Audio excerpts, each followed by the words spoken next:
Everybody likes free, right? Well, today we're going to talk about some free resources that are available to you. Hi, my name is Nikki and I'm with Nikki's Scrapbooking Adventures.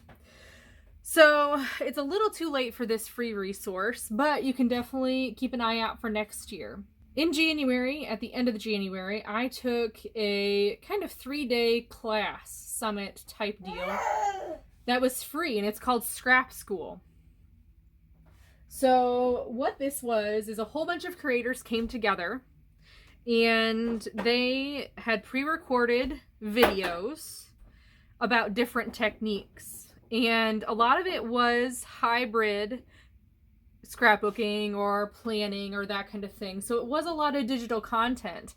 However, they talked about how you can take that digital content and move it to your scrapbooking or notebook making or what have you. And so I just wanted to go through and talk about the things that inspired me.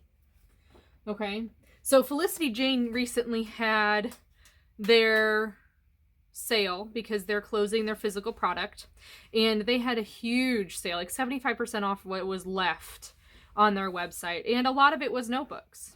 So I thought I would go ahead and take advantage of this time to work on some notebooks, but I also completed some layouts.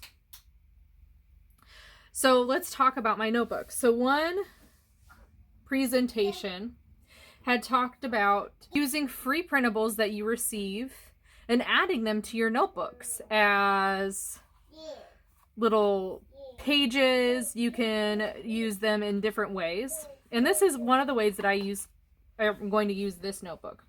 So this notebook specifically is going to be my book list, completion list, okay?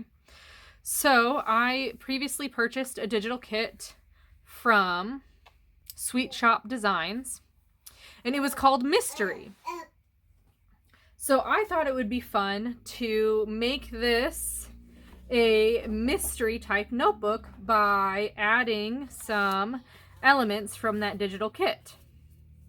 So I printed a piece of paper and put a quote on top in my silhouette and then print it and cut it myself out. And then another video had talked about how you actually add these pages into this notebook, which I thought was really good because I'd never done anything like this before.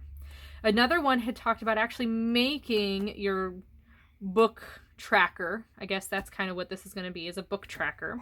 And it clicked in my mind that I didn't have to read the book physically. I listen to a lot of audiobooks, and I actually do want to keep track of what the story was about, if I want to re-listen to it, that kind of thing. I also want to rate it. So I stamped my stars, and I stamped the date, place, and details. And then I hand wrote a summary. And then if you don't want to know the ending, don't watch now. But this is the conclusion of the book.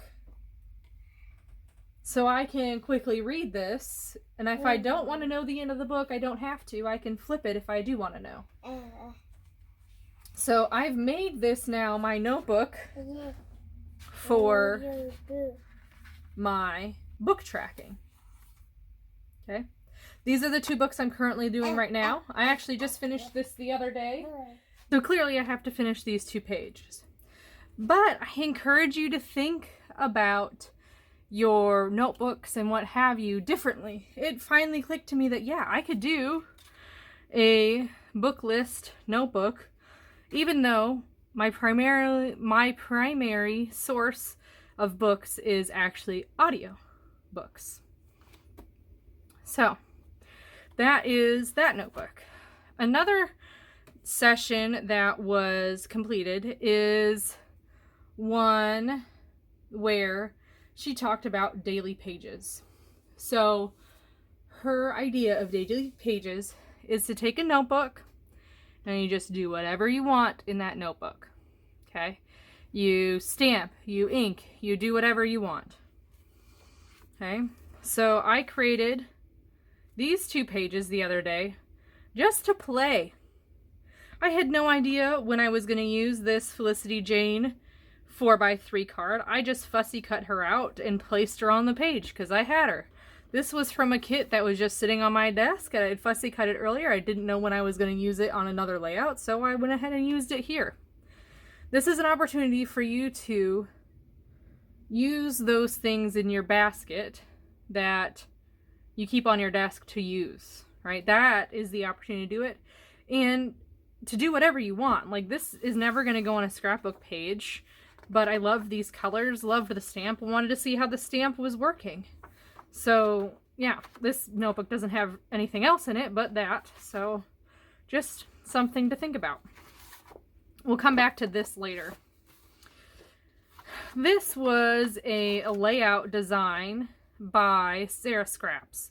I scrap lifted this from her. She was doing something similar with a title page, but she took the printables and instead of making them smaller to fit on a 12 by 12 layout, she increased the size.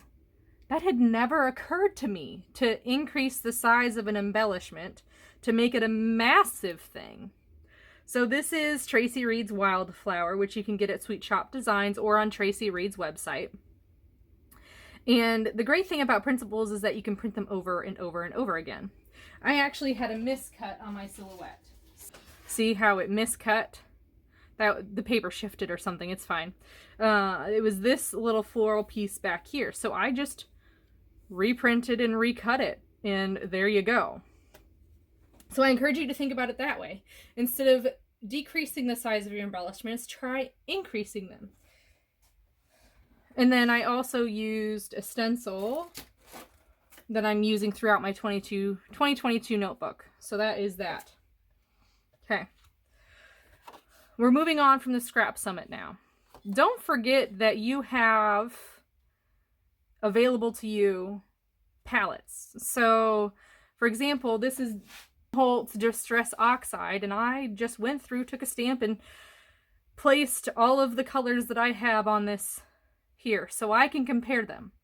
I do have each of the colors labeled, but now I can actually see the difference in the colors, and I can compare it to what color I want on my layout. Another free option is YouTube. So YouTube, there's a lot of creators out there, not just scrapbookers, but just YouTube creators that you can follow and then get inspiration from. So for example, this layout is based on the Minimalist Mom's concept of the silent to-do list. Those things that pile up and are running a checklist, and you can reduce that list by removing items from your home and becoming a minimalist. But there's always going to be a checklist to do, right? So that's what this layout is about. And I did not use digital products. I actually stamped on my layout. Don't be afraid to do that. It's a lot of fun. And stamped those little dots in between. So my encouragement to you is to think outside the box. Participate in things that you aren't always like, oh, I don't know if I would like that. For example, there's a card maker summit coming up this year. It's a free event. You probably can Google it to get more information.